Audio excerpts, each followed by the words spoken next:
반갑습니다. 사랑합니다.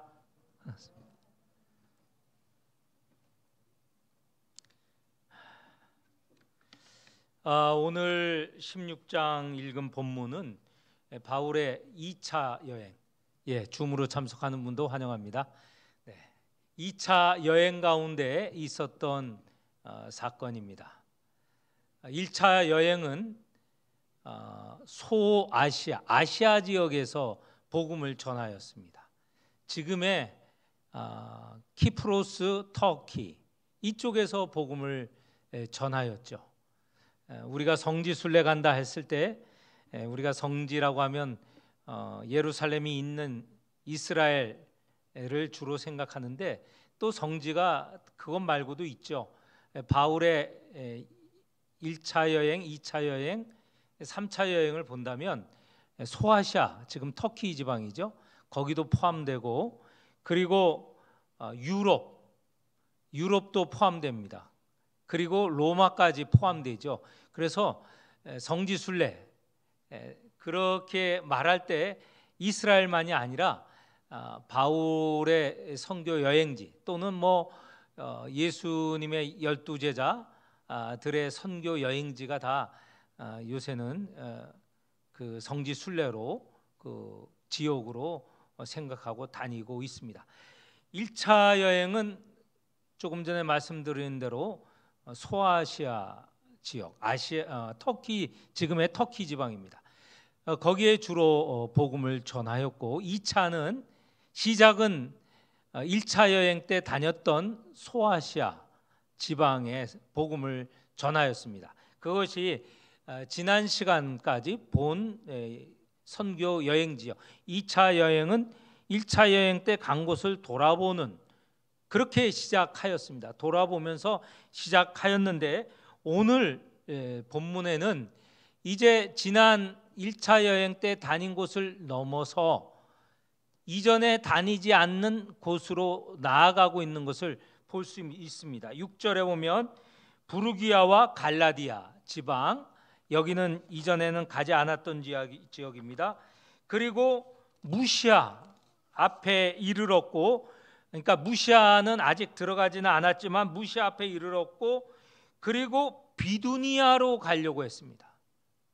비두니아로 가려고 했는데 비두니아 가는 것을 7장 하반절에 보면 예수의 영이 허락하지 않았다. 그런데 7절 예수의 영이 허락하지 않았다라는 말 이전에 6절에 보면 성령이 아시아에서 말씀을 전하게 하지 못하게 하셨다라는 게 먼저 제목처럼 나와 있는 겁니다. 성령이 아시아 지역에서는 복음을 전하게 하지 못하였다. 언제나 어디서나 복음을 전하여야죠. 그런데 성령의 계획은 딴 데 있다는 것입니다. 성령께서 말씀을 전하게 하지 않게 하시는 분이 결코 아니지 않습니까? 결코 아니죠. 언제나 복음을 전하게 하시게 하는 분이 성령이신데 여기서 말씀을 전하게 하지 못하셨다라는 것은 무엇이냐면 바로 그 밑에 나오는 이 아시아 지역에서 복음을 전하는 것을 이제 막으셨다는 겁니다. 그러니까 다른 계획이 있으셨다는 것이죠. 아시아가 아닌 지금 다른 계획이 있다는 겁니다. 그래서 이 부르기와 갈라디아 그리고 비두니아 다 아시아 지역인데 이 아시아 지역의 깊은 지역 그 비두니아로 향하려고 했습니다. 그런데 예수의 영이 막으셨어요. 아마 바울과 실라, 바울의 선교 여행단은 좀 당황하였을 것입니다.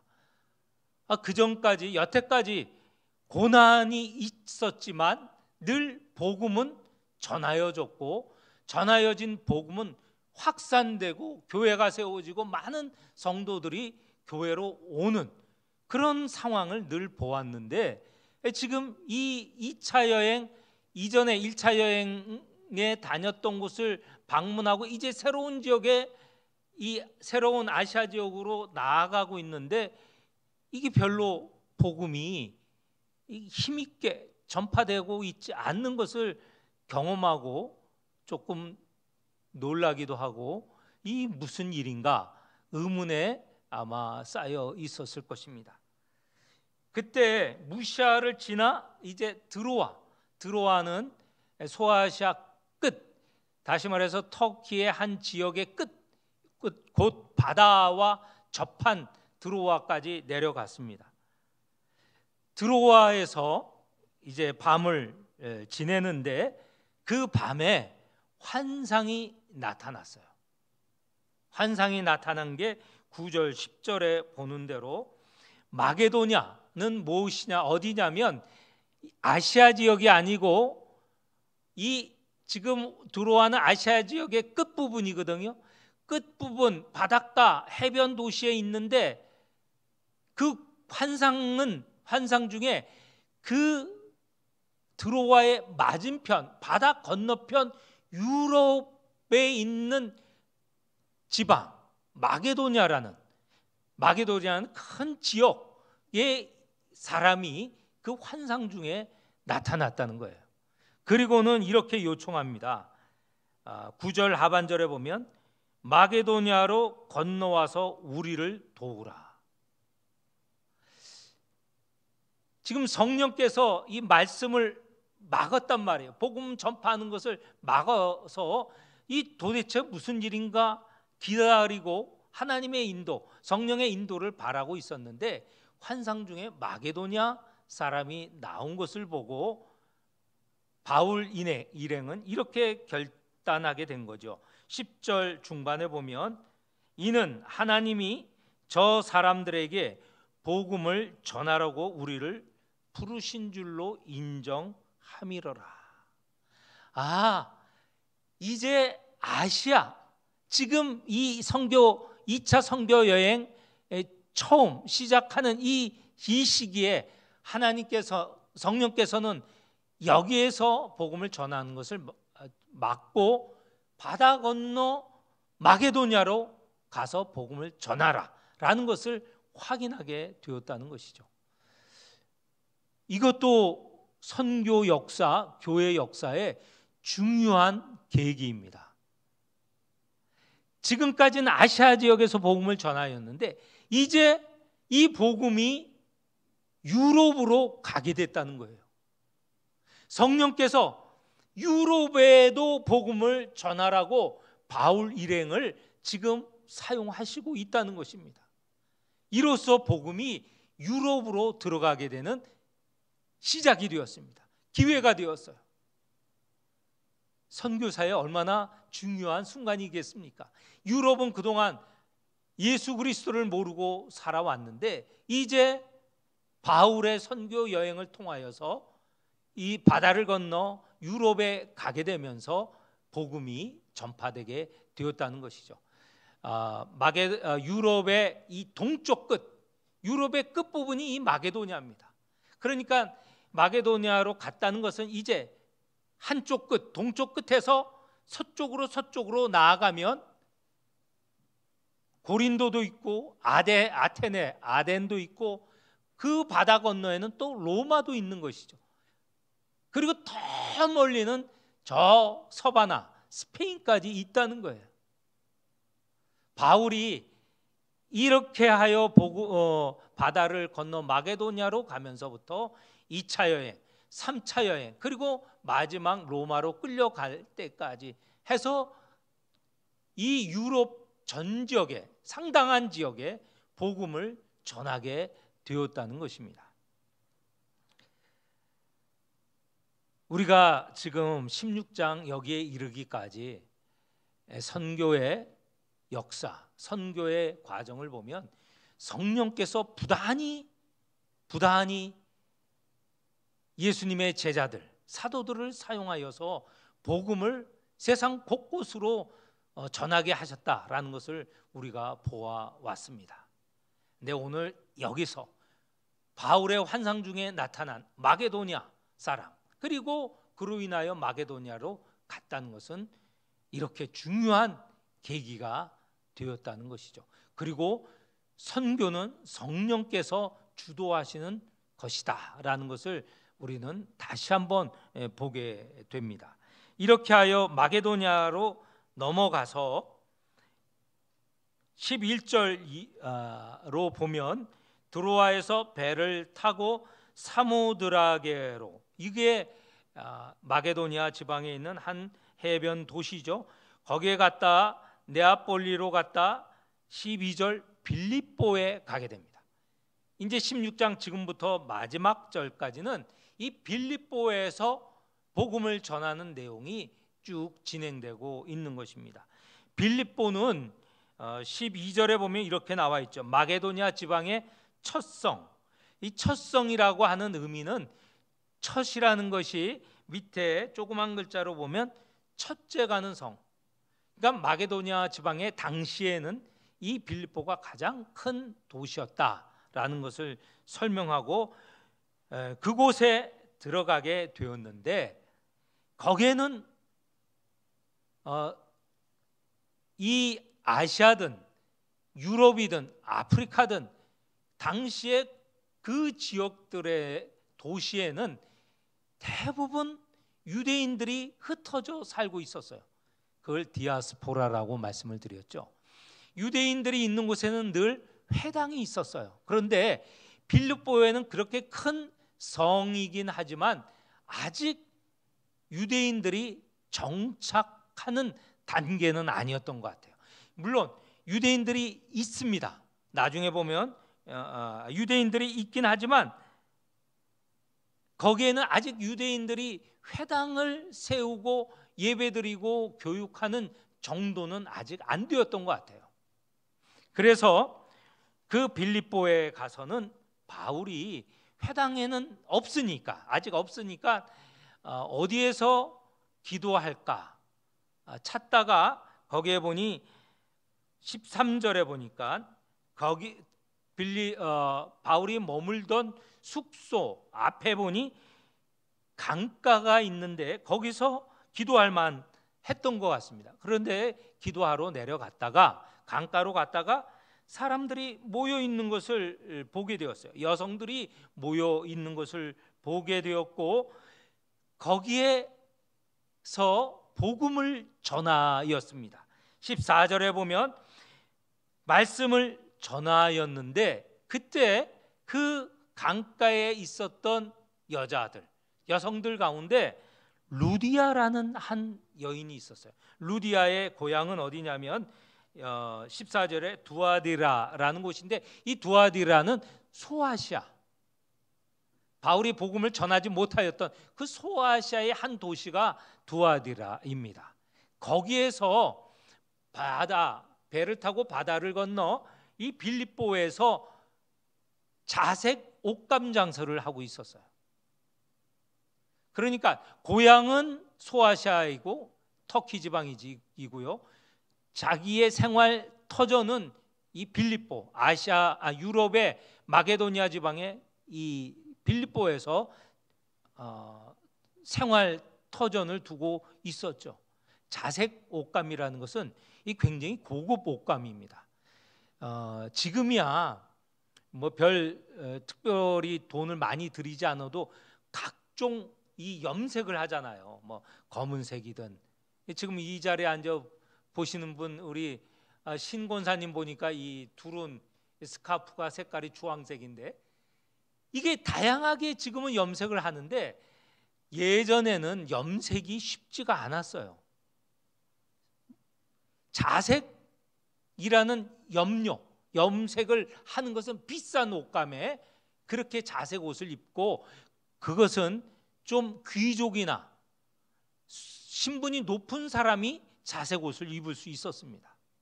그러니까 이 루디아는 장사를 하되 좀 괜찮은 장사, 그러니까 귀족들이라든가 높은 신분 사람들을 대상으로 장사하는 그런 사람이었습니다. 그 루디아가 바울의 말씀을 듣고 있는데 그때 14절 중반에 보니 주께서 루디아의 마음을 열어 주셨습니다. 그래서 바울의 말씀을 받아들이게 되었어요.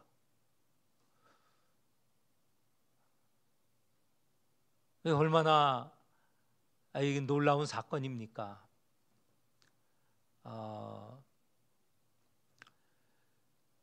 이 예수의 복음이 아직 전혀 전하여지지 않는 빌립보에 가서 빌립보에서 바울은 원래 기도하러 내려갔다가 여인들이 모여 앉아 있는 것을 보고 또 불쑥 복음을 전하여야겠다는 마음이 들었겠죠.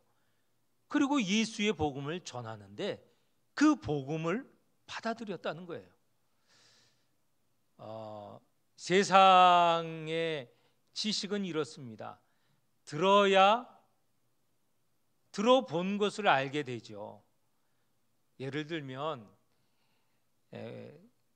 이 문명에 잘 익숙하지 않는, 들어보지 못한 저 산간에 어떤 사람이 있다고 하죠. 그 사람 앞에 가서 스마트폰을 열어놓고 이게 스마트폰이다 그러면 그 사람이 스마트폰에 대해서 알 수 있을까요? 모르죠. 스마트폰을 봤어야, 뭘 TV에서 보거나 뭘 자기가 직접 눈으로 봤어야 그게 스마트폰이고 무슨 기능을 하는지 알죠. 근데 전혀 보지 못하면 그게 뭐가 뭔지 몰라요. 그냥 네모란 어떤 그런 손에 쥔 어떤 박스 같은 걸로 생각할 수도 있죠. 그런데 예수의 복음은 놀랍습니다. 지금 이 사람들이 예수라는 이름을 들어보지 못했어도 처음 들은 복음에 그 마음이 열려지고 그 복음을 받고 예수를 주님으로 고백할 수 있는 게 이 복음이에요. 굉장히 신기하죠? 그러니까 복음이라는 것은 우리가 어떻게 받아들이냐, 사람이 받아들이느냐, 하나님께서 하시는 역사예요. 성령께서 하시는 역사예요. 우리가 선교 지역에 가서 복음을 전할 때 가끔 그런 경험을 합니다. 한 번도 복음에 대해서 들어보지 못했는데 거기서 복음을 전할 때 그 복음이 받아들여지는 거예요. 고백하는 거예요. 이 도대체 들어보지도 못한 복음을 전하였을 때, 예수라는 이름을 전하였을 때 어떻게 받아들이는가? 하나님께서, 성령께서 하시는 역사라는 거죠.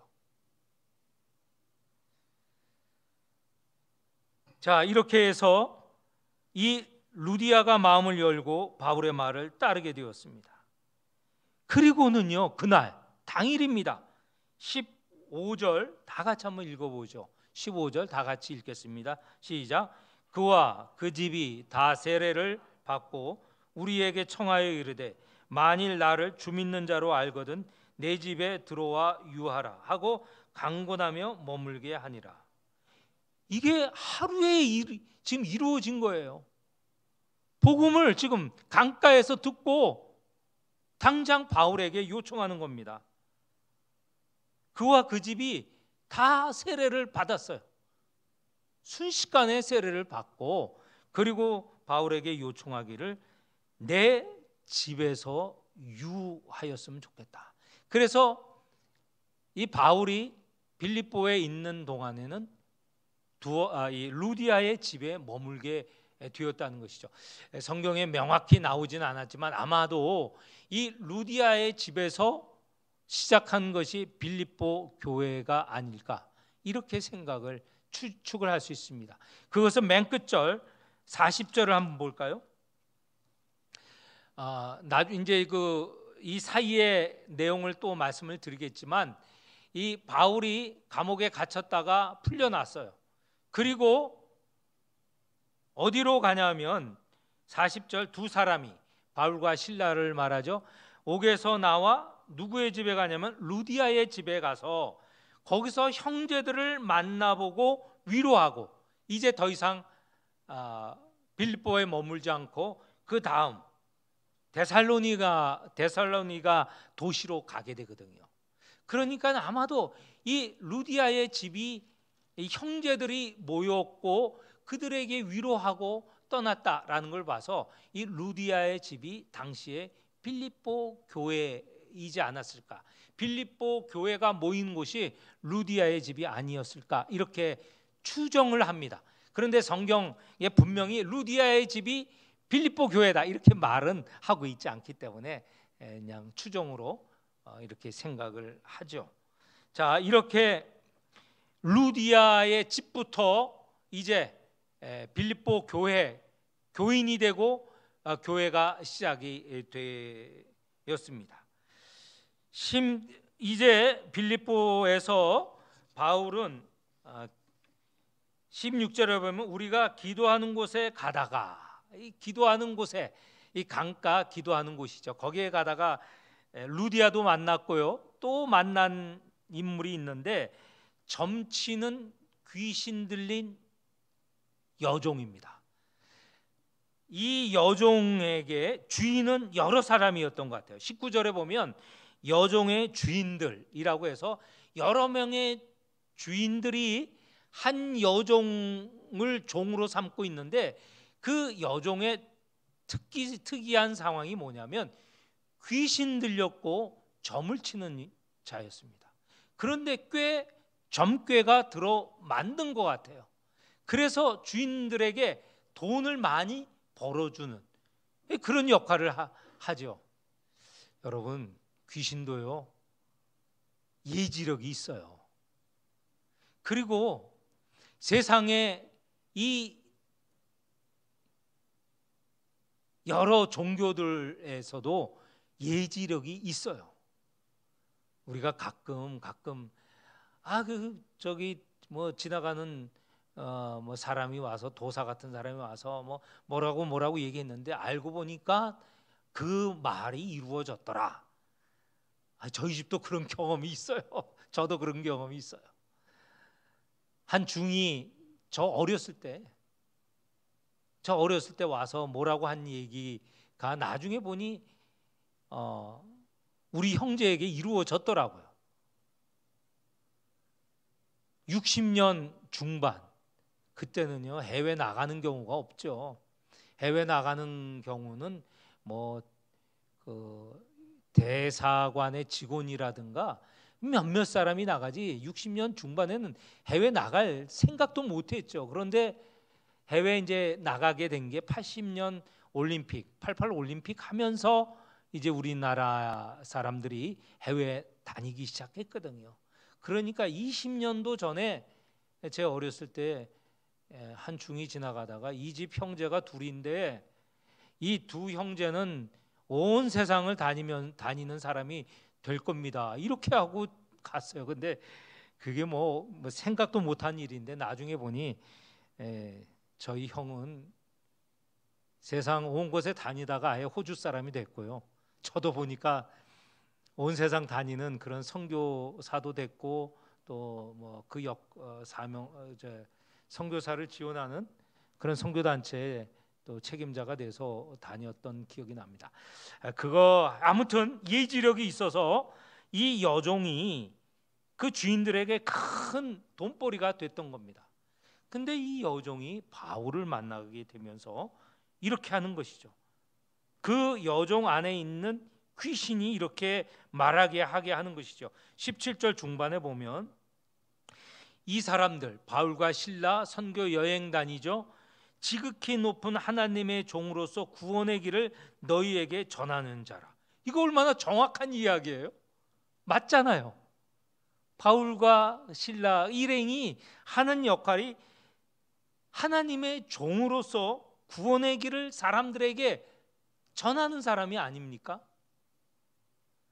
그런데 복음을 전하는 바울의 선교 여행단의 일원이 아니고 저 귀신 들린 여종이 자꾸 따라다니면서 계속 그러니 바울이 얼마나 괴로웠을까.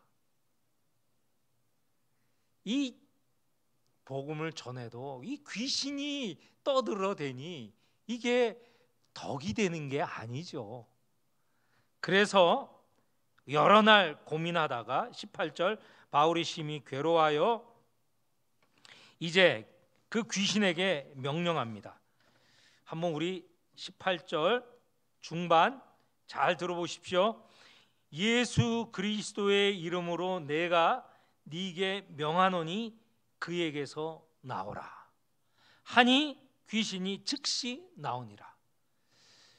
이 구절은 축기, 귀신을 내어 쫓을 때 말하는 중요한 말씀이죠. 축기, 축은 쫓아낸다는 축자와 귀는 귀신 귀자입니다. 사람에게 귀신 들린 자 어떻게 그 귀신을 내어 쫓을까? 지금이야 그런 사람이 드물지만 과거에 이 귀신 들린 사람이 많았습니다. 이 축기하는 것도 굉장히 중요한 목회의 일이었고 교회의 일이었습니다. 그때에 이 축기하는 말씀이 이 말씀이죠. 예수 그리스도의 이름으로 병이 낫고 예수 그리스도의 이름으로 귀신을 내어 쫓는 것이죠. 귀신을 내어 쫓을 수 있는 능력은 예수 그리스도이시죠. 그래서 이 말씀으로 귀신을 나가라 하니 즉시 귀신이 나오게 되었습니다. 자, 귀신이 나간 여종, 이제는 뭐 예지력이 없죠. 그냥 보통 여종이 되어 버린 것이죠. 그러니 그 여종, 귀신 들린 여종에게서 돈벌이를 하던 주인들이 화가 났습니다. 그래서 이 바울 일행을 잡아다가 꼼짝 못하게 이 분풀이를 하는 거죠. 그리고 복음을 막으려고 하는 것이죠. 이 예수라는 이름, 듣도 보도 못한 그 이름 전하지 못하게 하려고 하는 것이죠. 그래서 관리들에게 찾아가서 붙잡아다가 관리들에게 넘겨줍니다. 그리고 고소를 하는데 21절에 보니 로마 사람인 우리가 받지도 못하고 행하지도 못할 풍속을 전한다. 이게 뭐냐면 예수라는 신을 믿고 예수라는 신을 믿으면서 행하는 여러 예배, 세례, 그리고 성찬, 이런 것들이 이상한 것 아닙니까? 이런 것 우리 로마 사회에서는, 로마 세계에서는 하지 않는 것들인데 이런 것을 하고 있다는 것이죠. 우리가 하지 못할, 우리가 모르는 이런 것들을, 이 좋지 않는 풍속을 전하고 있다. 이렇게 고소를 하여서 붙잡게 되고, 그리하여서 바울 일행들은 깊은 감옥에 처박히게 되었습니다. 먼저는 22절에 고발하고요, 그 다음에 옷을 찢기게 되고 매로 많이 맞고, 그 다음에 깊은 옥에 갇히게 되고, 심지어는 그 발을 찾고 꼼짝 못하게 발을 묶어 버렸습니다. 그런데 깊은 감옥이라고 했고요, 그리고 간수에게 23절 든든히 지키라고 했고, 24절에 보면 착고에 채워 든든히 채워놨다. 꼼짝 못하게 든든히 채워놨다. 그러니까 이 바울 일행을 깊은 감옥, 지하 감옥이거든요. 빠져나올 수가 없죠. 그리고 간수들이 있으니 또 거기다 간수들이 망을 보고 있고 지키고 서 있으니 나올 수도 없고요. 그 다음에 그 옥 안에서 착고에 채워져 있으니 움직이지도 못하는 것이죠. 이걸 굉장히 강조하고 있습니다. 왜 그러냐면 이후의 사건 때문에 그렇습니다.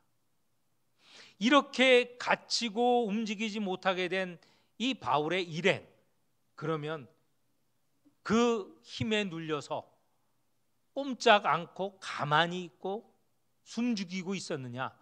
아니라는 겁니다.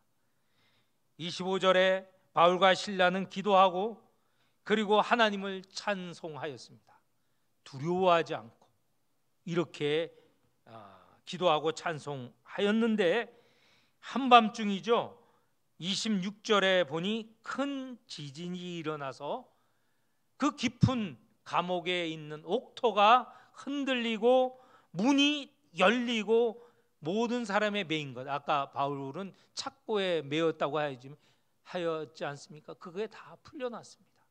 인간이 암만 깊은 곳에 가두고 지키고 섰고 착고로 매어 두더라도 하나님께서는 순식간에 다 그것을 열어 제낄 수가 있으신 분이죠.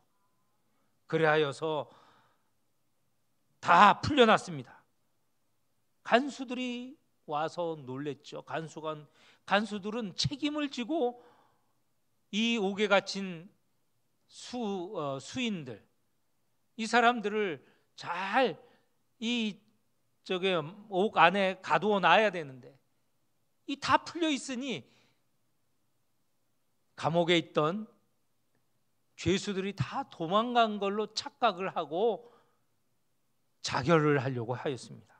그때 바울이 내 몸을 상하지 말라, 우리가 다 여기 있다. 두려움했던 간수가 떨면서 이 바울 앞에 엎드려서 어떻게 하여야 내가 구원을 얻을 수 있겠습니까? 이 지금 놀라운 상황, 혼절할 만한 상황이죠. 지진이 나서 깊은 감옥에 모든 것이 다 열어졌고, 그리고 이 죄인이 어떻게 됐는지 모르는 이 상황에서 이제 날이 새면 죽을 수밖에 없는, 그래서 스스로 자결을 하려고 했는데 죽지 말라고 말을 한 바울 앞에서 어떻게 하면 살 수 있겠습니까? 이 상황에서 어떻게 하면 살 수 있겠습니까? 주 예수를 믿으라. 이 두 가지 의미가 있습니다. 주 예수의 종인 우리가 도망가지 않고 이 자리에 그대로 있다. 그러니 너는 이 죄인들을 지키지 못한 그런 책임 안 질 수 있다. 그런 말이기도 하고요. 죄인이 풀려나가고 도망가 버리면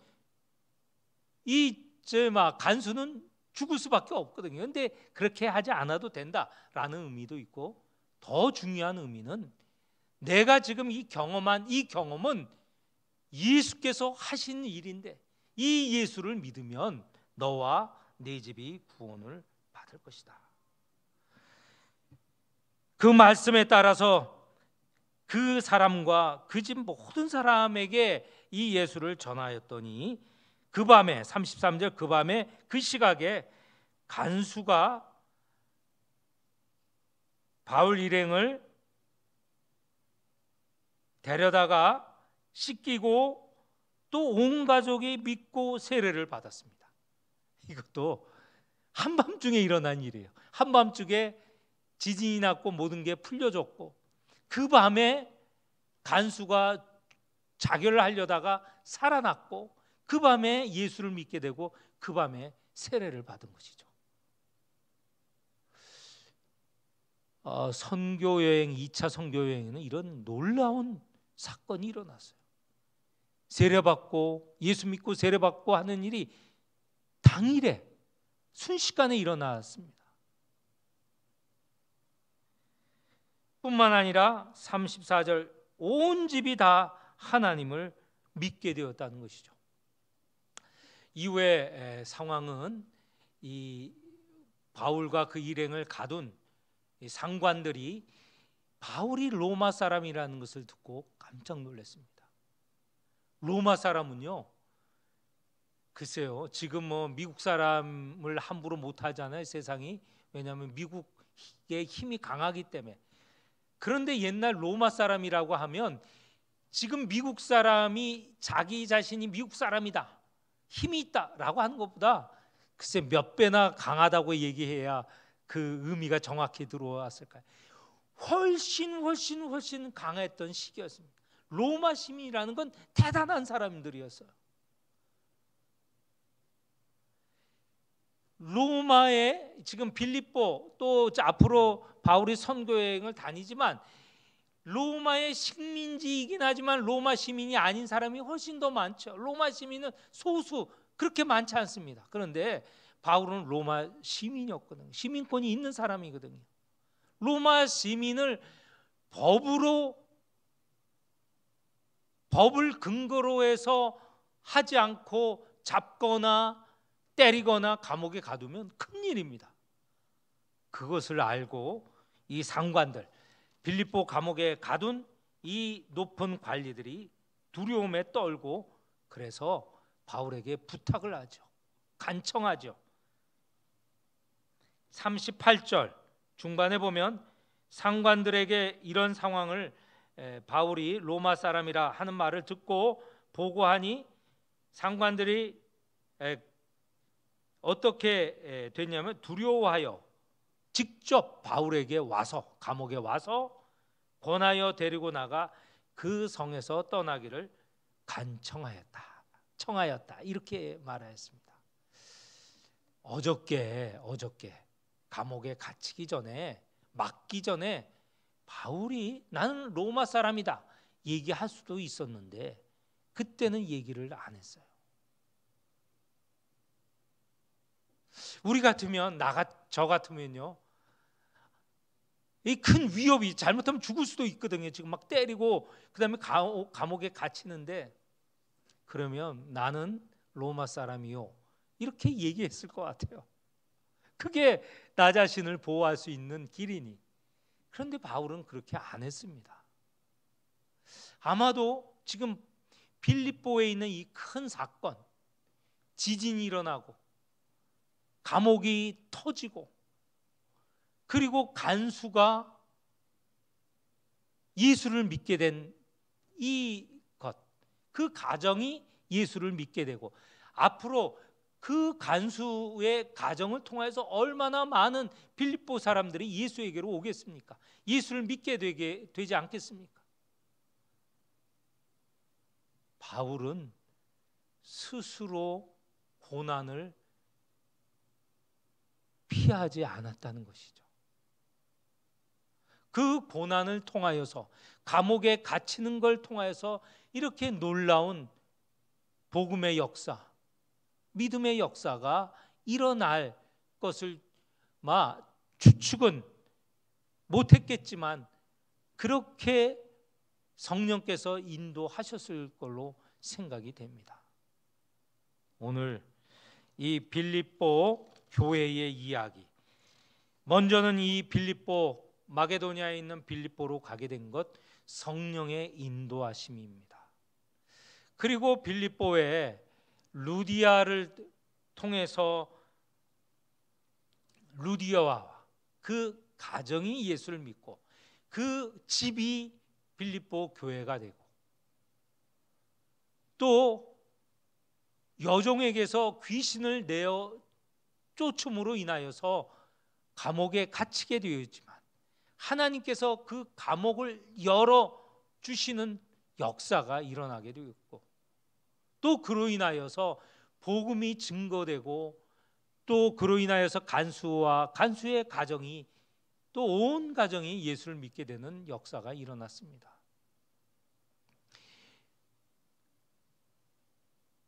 복음이 전파되는 선교의 역사라는 것은 늘 우리의 추측, 생각, 때로 모든 게 다 평안한 가운데 모든 것이 다 갖추어지는 가운데 이루어지는 것 아니고 어느 때든지 우리가 성령께 의탁하고 성령의 인도를 따른다면 바울이 성령의 인도를 따라서 지금 마게도니아 온 것 아닙니까? 그렇게 따른다면 하나님께서는 언제든지 복음이 전파되게 하시고 그 복음이 사람들에게 받아들이고 믿음의 역사가 일어나고 교회가 세워지고 많은 이들이 교회로 들어오는 그런 역사가 일어납니다.